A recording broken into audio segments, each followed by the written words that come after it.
Bonjour, bienvenue dans Le Monde devant soi, le rendez-vous géopolitique de Slate. Je suis Hélène Decomer, rédactrice en chef du site, et je suis en compagnie de Jean-Marie Colombani, cofondateur de Slate. Bonjour Jean-Marie. Bonjour Hélène. Et d'Alain Frachon, éditorialiste au Monde, spécialiste des questions internationales. Bonjour Alain. Bonjour Hélène. Cette semaine, dans LMDS, nous faisons un tour d'horizon de l'actualité dans plusieurs pays arabes. Au Soudan d'abord, où le conflit qui oppose l'armée aux paramilitaires des forces de soutien rapide s'est encore aggravé ces dernières semaines. Le pays subit actuellement la plus grande crise humanitaire au monde selon l'ONU. À Gaza ensuite, où tout ne va pas mieux depuis la signature du cessez-le-feu entre le Hamas et Israël le 10 octobre. La reconstruction, tout comme la situation politique, reste très incertaine. Et enfin, nous évoquerons la libération par l'Algérie de l'écrivain franco-algérien Boualem Sansal. C'était mercredi 12 novembre. Il était détenu dans le pays depuis novembre 2024 pour atteinte à l'union nationale. Alors Alain, Jean-Marie, je vous propose de commencer par le Soudan, ce troisième plus grand pays d'Afrique déchiré depuis avril 2023 par une lutte pour le pouvoir entre l'armée régulière et les combattants du FSR, les forces de soutien rapide. Ces derniers ont pris le contrôle fin octobre de la ville d'El Fasher dans la région du Darfour. Les témoignages effroyables de viols, enlèvements, massacres se multiplient, mais les deux parties sont accusées d'exaction. Est-ce que vous pouvez nous donner les clés pour comprendre cette guerre qui a été, il faut bien le dire, un peu sous-médiatisée ? C'est à la fois tragique et quasi permanent. Voilà un pays qui, depuis toujours, depuis son indépendance, est soumis à une sorte de guerre civile permanente. Certes, il y a des intérêts étrangers en jeu. Certes, il y a un sous-sol assez riche, non pas en pétrole, mais en minerais, notamment au nord, dans cette région du Darfour. Mais cela dit, le conflit, il est d'abord soudano-soudanais. C'est entre Soudanais. Et fondamentalement, bien sûr, je caricature et les spécialistes vous diront que c'est plus compliqué, plus complexe que cela. Mais quand même, tout de même, fondamentalement, il y a un nord qui domine le pays et qui est composé plutôt de gens d'origine arabe et un sud qui est, lui, composé de trois grandes ethnies africaines.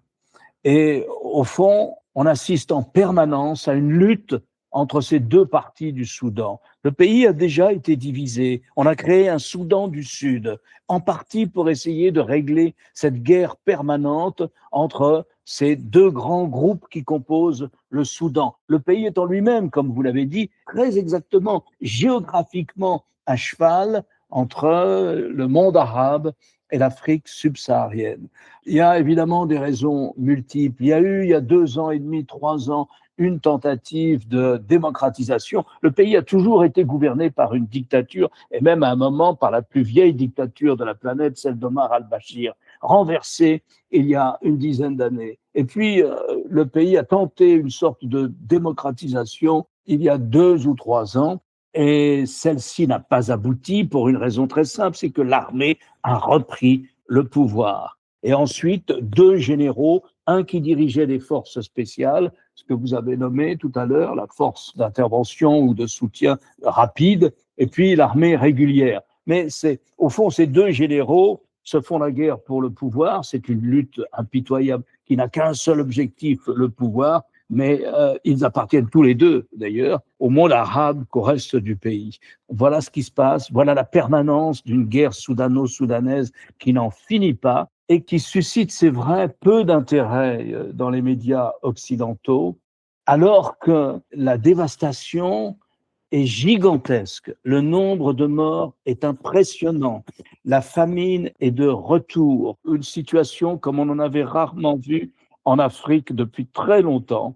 Et ensuite, vous avez aussi, comme une sorte de vieille tradition, le retour à l'esclavagisme. Puisque de quoi s'agit-il en ce moment précisément, ponctuellement ? Il s'agit de la chute d'une grande ville, Al-Fasher, qui était une ville de 300 ou 400 000 habitants, qui a été très largement vidée de ses habitants ces temps-ci, mais enfin, il en restait tout de même 100 000, composé précisément de gens qui appartiennent à une des 3 grandes ethnies africaines que j'ai évoquées, et qui est tombé aux mains des forces de soutien rapide. Alors ces forces de soutien rapide, ce sont des milices arabes réputées pour leur violence et la sauvagerie de leur opération et qui réduisent les populations qu'ils capturent en esclavage. Ils tuent les hommes, ils prennent les enfants, ils prennent les femmes, ils détruisent la ville. Et il s'est passé à Al-Fasher ce que l'ONU appelle une des tragédies humanitaires les plus effroyables depuis une dizaine d'années, sans susciter véritablement de réaction internationale à la mesure de ce qui se passe, à la mesure du drame. Vous disiez, Alain Frachon, que même si c'était bien une guerre civile, hein, une guerre soudano-soudanaise, il y a néanmoins des acteurs étrangers qui sont impliqués. On entend beaucoup parler des Émirats arabes unis. On entend beaucoup parler des Émirats arabes unis qui démentent, mais il semble établi qu'ils soient les pourvoyeurs en armes et en fonds de la force de soutien rapide. Alors vous me direz, pourquoi? Pas simplement à cause des métaux, pas simplement ça, mais il s'agit aussi pour eux de contrôler une route sur le trafic de l'or entre le golfe arabo-persique et le Soudan. Il s'agit comme ça d'assurer une sorte de tutelle politique sur ce grand pays, mais il y a aussi l'Égypte, mais il y a aussi la Russie, mais il y a aussi les États-Unis. Alors, la Russie est dans les deux camps. Les États-Unis sont plutôt derrière le pouvoir central.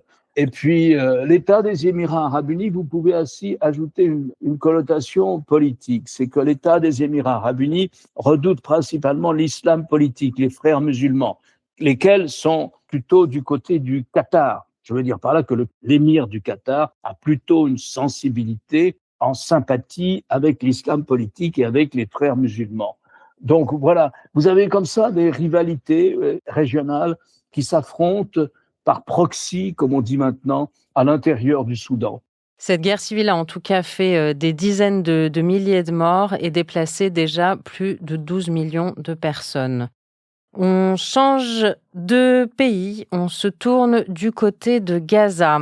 L'actualité, là aussi, se poursuit de manière assez intense. La restitution déjà des dépouilles d'otages continue. Le Hamas en a remis encore une nouvelle hier jeudi. Il lui en resterait 3 en sa possession. Pendant ce temps, les États-Unis pressent l'ONU pour obtenir un soutien international au plan de paix de Donald Trump. On en avait déjà parlé ici. Il se compose de plusieurs étapes. La première était le cessez-le-feu. Et maintenant, où en est-on? Les Américains ont officiellement commencé des négociations au sein du Conseil de sécurité de l'ONU sur un projet de texte qui endosse le plan du président américain. Jean-Marie Colombani, ce plan américain, c'est celui de tous les espoirs, même si c'est celui de Donald Trump. Il n'y a guère d'autres voies possibles. Mais avant de parler du plan et de répondre à votre question, je fais juste un lien avec le Soudan à travers l'ONU, les Nations Unies, parce que du Soudan, quand on voit les masses de gens déplacés, expulsés, qui fuient, etc., ils n'ont qu'un seul recours, ce sont les camps de réfugiés. Et donc un seul recours, c'est quand l'ONU peut agir, et elle agit dans un sens humanitaire. Et à Gaza, on a vu aussi l'ONU se déployer, et en même temps être totalement, de plus en plus exclue du jeu. L'ONU, dont on voit bien que c'est le seul secours d'un certain nombre de populations qui sont comme cela chassées, et d'autre part, s'agissant de Gaza, Israël n'a eu de cesse de marginaliser les instances de l'ONU qui travaillaient sur place, au motif qu'un certain nombre de ces instances étaient noyautées par le Hamas. Donc ce qui est probablement en partie vrai, mais néanmoins a conduit à une situation humanitaire tragique et dramatique. Et en même temps, on voit les Américains aujourd'hui revenir vers l'ONU parce qu'ils en ont besoin précisément pour que le plan du président Trump puisse entrer en action et puisse devenir réalité, ce qui n'est pas le cas encore aujourd'hui, puisque un certain nombre de conditions ne sont toujours pas remplies. Donc voilà, il y a cette redécouverte, en même temps, cette confirmation de ce à quoi sert l'ONU d'un côté, et cette redécouverte par les Américains que l'instance finalement des Nations Unies n'est pas si inutile que le prétendait le président Trump, même si les États-Unis ont réduit fortement leur contribution financière au fonctionnement d'un certain nombre d'agences. Ce serait un sujet passionnant et qui concerne essentiellement, c'est vrai, l'Afrique et le Moyen-Orient, que de revenir sur à quoi sert l'ONU. Et contrairement à ce que disent les États-Unis, qui diminuent leur contribution, contrairement à ce que dit le Parti républicain, l'ONU non seulement sert à beaucoup de choses sur le plan humanitaire, est le bras humanitaire, est l'unique bras humanitaire universelle, c'est-à-dire reconnue par toute la communauté internationale dont nous disposons. Et elle est présente sur le plan humanitaire à peu près partout, là où d'autres n'arrivent pas à se mobiliser. Elle est partout avec les ONG, avec les grandes ONG, bien sûr. Mais enfin, donc, je serais assez d'accord avec ce crochet que fait Jean-Marie pour réhabiliter l'importance fondamentale de l'ONU. Sur le plan politique, en revanche, sur le plan du maintien de la paix, il est clair que l'ONU, du fait de ses membres, pas du fait d'une sorte d'incapacité structurelle ou inhérente, mais du fait des décisions prises par ses membres, l'ONU ne remplit pas sa mission de maintien de la paix. Le Conseil de sécurité est très largement paralysé et je doute beaucoup qu'il sorte grand-chose au Conseil de sécurité du projet de résolution dont vous avez parlé. Parce que si l'on regarde la situation sur le terrain, il ne se passe rien. Je serais tenté de dire même qu'on en revient à une situation conflictuelle. Alors, prenons d'un côté le Gaza. Au Gaza, il y a une dizaine de morts tous les jours parce que l'armée israélienne essaye de réduire ce qui reste de militants du mouvement palestinien islamiste Hamas. Donc, si vous voulez, on n'est pas tout à fait dans une situation de cessez-le-feu lorsqu'il y a une dizaine de morts tous les jours. Et on n'est pas non plus à la veille de voir Gaza administré comme le prévoyait le plan Trump. Alors, que prévoyait-il, ce fameux plan ? Eh bien, d'abord, de soumettre la gestion quotidienne, le retour de l'eau, le retour de l'électricité, remettre en marche les centrales électriques et aussi, également, remettre en marche les mécanismes de désalisation de l'eau, puisqu'il y a une grande usine de désalisation de l'eau qui permet à Gaza de survivre. Donc, voilà, il faut remettre en place ces grands services publics qui sont ceux de la vie quotidienne. Le plan Trump proposait un pilotage qui serait confié à des technocrates palestiniens. Alors, des technocrates civils palestiniens, il y en a partout. Il y en a à Gaza, il y en a en Cisjordanie, il y en a dans les États du Golfe, il y en a à New York, à Londres et à Paris. Donc, le plan Trump, d'accord avec le gouvernement israélien, espérait, comme ça, comme par miracle, mobiliser une équipe de technocrates palestiniens.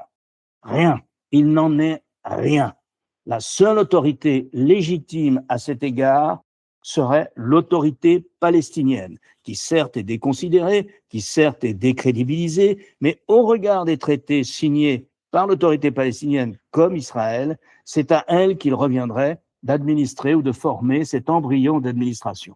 Israël dit non. Non, pourquoi ? Parce que ça ressemblerait peut-être à l'esquisse du début, au démarrage peut-être d'une administration qui serait le début d'une négociation sur un État palestinien. Donc non. On attend les technocrates palestiniens, ils sont toujours pas là, ils sont pas prêts d'arriver. Alors on attendait aussi une force de stabilisation. Bon, il y avait peu de candidats, mais il y en avait quand même dans le monde arabo-musulman. Il y avait notamment la Turquie qui était candidate, avec une armée puissante, une administration, un pays riche, etc. La Turquie était candidate. Mais Israël a dit non. Non, parce que la Turquie est gouvernée par Erdogan, lequel est de sensibilité islamiste, c'est-à-dire proche du Hamas. Et vous avez des grandes ONG turques qui n'ont cessé de soutenir le Hamas. Donc Israël a dit non. Donc pas de Turcs. Alors il reste quoi ? Il reste les Indonésiens, un plus grand pays musulman du monde. Eux sont prêts à détacher un contingent de militaires indonésiens pour assurer la stabilisation et le désarmement du Hamas. Mais comme vous pouvez l'imaginer, ça n'a pas de sens. Ils ne connaissent pas vraiment la région.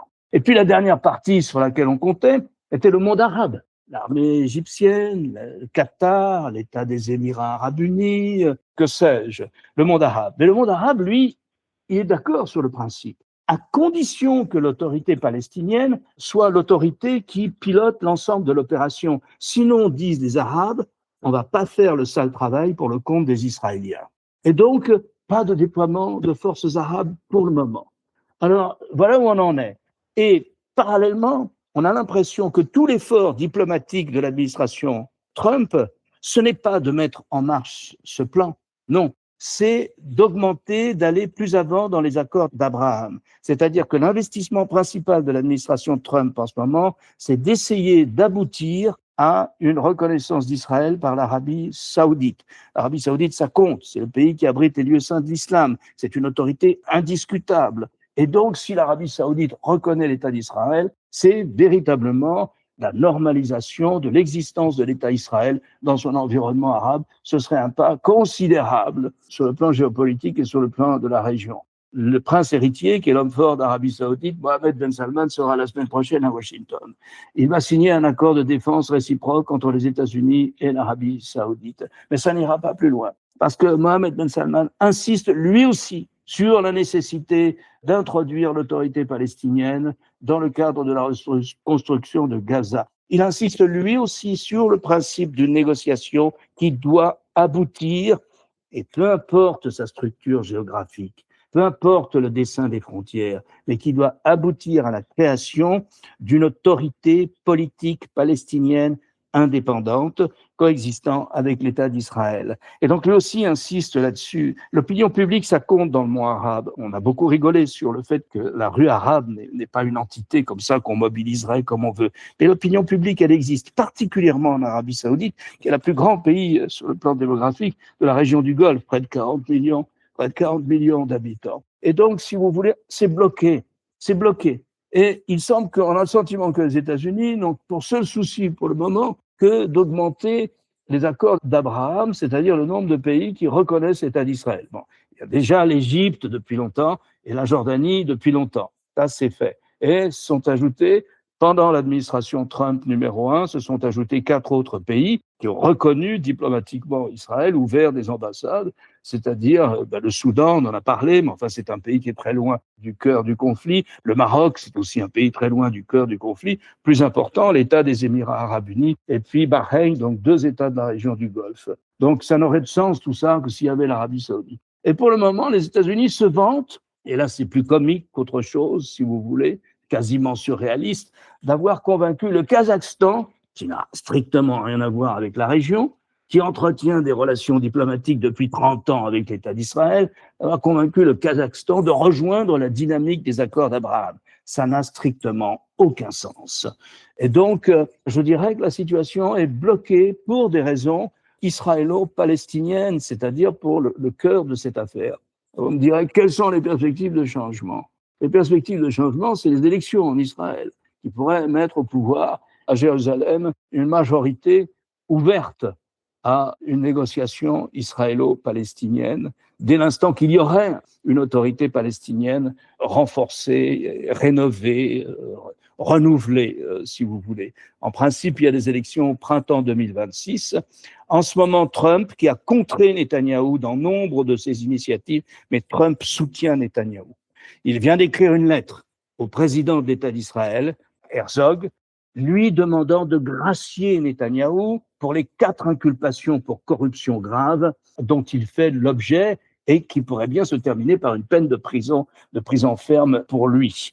Donc voilà où on en est. Le Premier ministre israélien a la possibilité de convoquer les élections avant le terme de son mandat, qui serait juin 2026. Mais voilà, sur Gaza, si je dois répondre à votre question, ça n'avance pas, ça bute sur les questions clés. Et on pourrait rajouter à toute cette liste que vient d'évoquer Alain, le fait que la question de la Cisjordanie est pendante toujours. La Cisjordanie qui a fait l'objet d'une offensive en règle de la part d'un certain nombre de colons soutenus par le gouvernement, ou une partie du gouvernement israélien, au point que le but de guerre, à savoir l'annexion de la Cisjordanie, était même proclamé.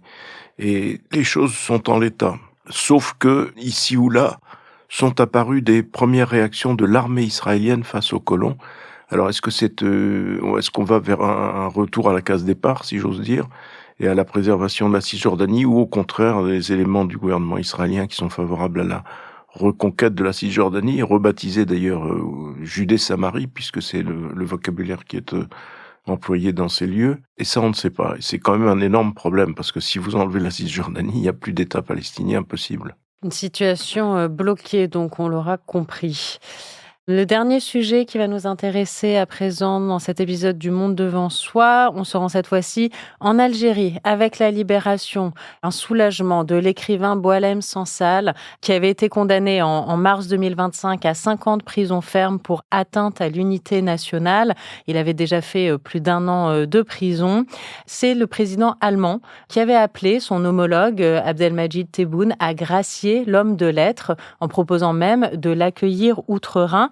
Cela peut surprendre. Pourquoi l'Allemagne a-t-elle joué un rôle de médiateur salvateur, puisque cette demande a abouti? Mais l'Allemagne, parce que précisément, c'est un des aspects de l'unité européenne et des vertus du couple franco-allemand. La relation de proximité est telle que la France a pu se reposer entièrement sur la capacité d'initiative du président allemand. Et c'est ce qui a marché, parce que pour les Algériens, évidemment, concéder la liberté de Boualem Sansal à l'Allemagne n'est pas la concéder à la France. Donc il était hors de question, apparemment, pour le président algérien de donner satisfaction à la France. Et donc on a libéré Boualem Sansal à travers les bons offices du président allemand. Ce qui est une bonne chose. Je veux dire, il n'est pas rare de voir les uns ou les autres s'entremettre pour obtenir la libération de tel ou tel. Il y a d'ailleurs toujours un prisonnier en Algérie, qui est le journaliste sportif, à qui on reproche d'avoir, au fond, interviewé, dans le cadre de son métier, un club de football qui était lié à une organisation apparemment considérée comme séparatiste par le pouvoir algérien. Ça, c'est le point positif. L'autre point, c'est évidemment la libération de Boualem Sansal, qui est un écrivain qui peut choquer, qui est un écrivain qui a des options qui sont des options souvent proches d'ailleurs de l'extrême droite, puisqu'il a écrit où il a été interviewé dans tel ou tel journal d'extrême droite. Mais justement, c'est l'honneur de nos pays de défendre cette libre parole, quoi qu'il arrive. Et donc, il faut aussi rappeler que son interpellation et sa mise en prison suivaient de quelques jours, je n'ai plus le délai exact en tête, mais suivaient de quelques jours l'obtention par Boualem Sansal de sa nationalité française. Et donc c'est aussi cela que le pouvoir algérien a dû probablement lui reprocher. Est-ce qu'on peut s'attendre à présent à une normalisation des relations diplomatiques entre Paris et Alger ? La crise ces derniers mois n'avait cessé d'escalader. Est-ce que là, c'est un signal qu'on peut commencer à envisager un apaisement ? Peut-être, en tout cas, il n'était pas question d'un apaisement tant que Boualem Sansal et tant que le jeune journaliste français était emprisonné. Sur Boualem Sansal, j'ajouterais une chose, au fond, peu nous importe ses opinions politiques. Moi, j'ai lu Boualem Sansal. C'est un homme libre, c'est un écrivain remarquable. Je vous recommande de lire Le Serment des barbares. C'est une langue éblouissante et inventive. C'est un homme extraordinairement courageux qui est resté à son poste le plus longtemps possible. C'est un économiste. Il était directeur d'un ministère au ministère de l'Industrie. Et au fond, la question n'est pas celle de ses opinions politiques. La question est celle de ce qu'il représente, c'est-à-dire un homme libre, un écrivain, une pensée en mouvement, un homme qui crée des caractères, qui crée des personnages. Et il y a toujours sur la scène politique intérieure française, vous savez, on cherche toujours à classer les artistes selon leurs soi-disant opinions politiques. Alors Boualem Sansal, lui, était farouchement à la fois anti-FLN, c'est-à-dire le parti au pouvoir en Algérie, et anti-frères musulmans, c'est-à-dire l'islam politique qui compose une bonne partie de l'opposition algérienne. Alors, il était tout seul entre ces deux pôles pour réclamer sa liberté d'écrivain. Est-ce que ça va faciliter, je ne sais pas, l'apaisement des relations entre Paris et Alger ? Honnêtement, je crois que la réponse, elle est à Alger, elle n'est pas à Paris. Vous avez affaire à un régime qui se nourrit de l'anti-France et donc qui cultive, si vous voulez, une sorte de revanchisme à l'adresse de la France. Et donc, c'est une affaire algéro-algérienne, d'une certaine manière. Ils vivent de ça. Voilà, ils mobilisent sur ce thème. Et en fait, ils concentrent tout le pouvoir pour des raisons tout autres auxquelles la France n'y est pour rien. Il faut peut-être rappeler ce qu'a été une phrase prêtée au président Tebboune, d'ailleurs, et qui consistait à dire « Vous nous avez occupés pendant 130 ans, 130 ans c'est la durée de la colonisation française en Algérie, on va vous pourrir la vie pendant 130 ans ». Donc, en effet, il y aura encore beaucoup de bas plutôt que des hauts dans la relation entre les deux pays, si on part de ce constat-là ou de cette analyse-là, bien sûr. Ça va être long. Merci Jean-Marie Colombani, merci Alain Frachon. Et on va donc terminer cette émission avec une pensée pour le journaliste français Christophe Glaise, toujours emprisonné en Algérie. À la semaine prochaine. Merci Hélène. Merci Hélène. Le Monde devant soi est un podcast produit par Slate Podcast. Production éditoriale et présentation, Hélène Decomer. Prise de son, montage et réalisation, Aurélie Rodriguez.